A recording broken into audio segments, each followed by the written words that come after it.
बच्चों SSC GD exam में discount chapter से पूछे गए दोनों क्वेश्चन इंपोर्टेंट है, तो आज हम इन दोनों क्वेश्चन को शॉर्ट मेथड सोल्व करेंगे। यहाँ पर क्वेश्चन नंबर फर्स्ट है, एक ग्राहक 40% की छूट या 25% और 15% की दो कर्मी छूटों में से किसी एक का चुनाव करने में असमर्थ था, दोनों छूटों में क्या अंतर है।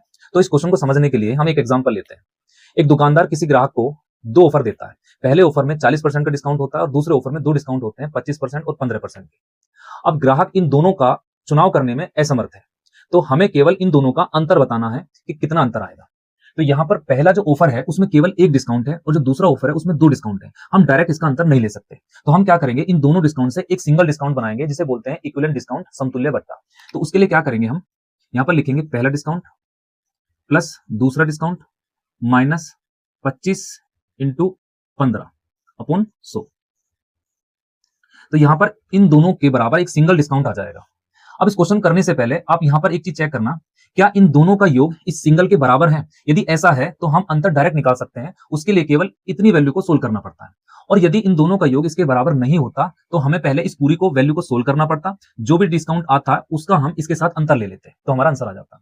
अब यहाँ पर इन दोनों का योग इसके बराबर है, तो हमें अंतर निकालने के लिए केवल इतनी वैल्यू को सोल्व करना पड़ेगा।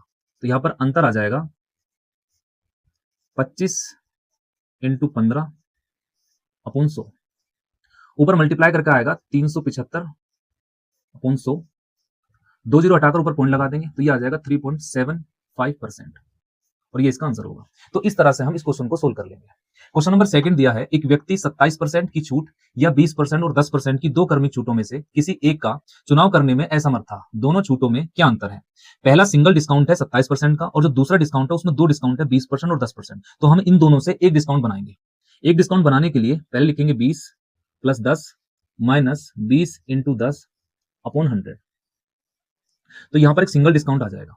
अब इसको सोल्व करने से पहले हम चेक करेंगे क्या इन दोनों का योग इसके बराबर है। यहां पर योग आएगा 30 और यहां है 27। जब योग बराबर नहीं होता तो हम इस पूरी वैल्यू को सोल्व करते हैं और जो वैल्यू आएगी उसका हम इसके साथ अंतर लेंगे। तो यहां पर इसको सोल्व करेंगे, ये 2 जीरो से 2 जीरो कट जाएगी, यहां पर 2 आएगा और यहां आएगा 30 में से 2 माइनस करेंगे तो आ जाएगा 28। अब हमें अंतर बताना है, तो 28 का 27 के साथ जब अंतर लेंगे तो यहां पर अंतर आ जाएगा का 1% का और ये इसका आंसर होगा। तो इस तरह से हम इस टाइप क्वेश्चन को आसानी सोल्व कर लेंगे। इस तरह के शॉर्ट मेथड के लिए आप मेरे चैनल से जुड़ सकते हैं। मिलते हैं नेक्स्ट वीडियो में, धन्यवाद।